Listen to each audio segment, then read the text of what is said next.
akan melihat langsung sarang burung murai kipas atau yang biasa disebut murai gila yang ada di pohon bambu ini. Itu terlihat induknya masih sangat ribut karena sarangnya merasa terganggu. Nah, ini pemirsa sarangnya. Sarangnya agak sedikit lumayan tinggi ya, sekitar 2,5 meter lah dari tanah.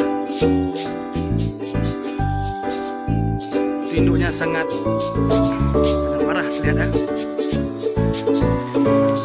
Inilah penampakan sarang murai kipas. Nanti kita akan melihat anakannya apakah masih ada. Nah, pemirsa, inilah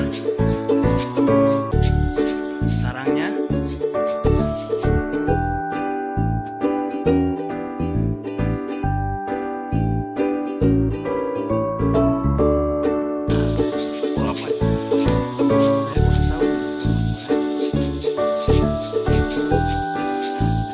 Ini induknya nih, induknya sangat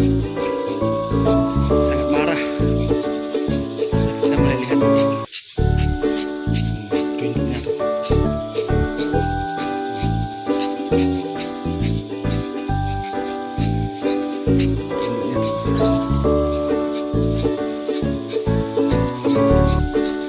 Sangat marah sekali dia.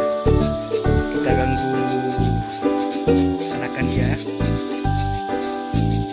Lihat dia di sini, dia besar nanti bisa berkembang biak lagi ya. Udah banyak, bisa banyak di sini.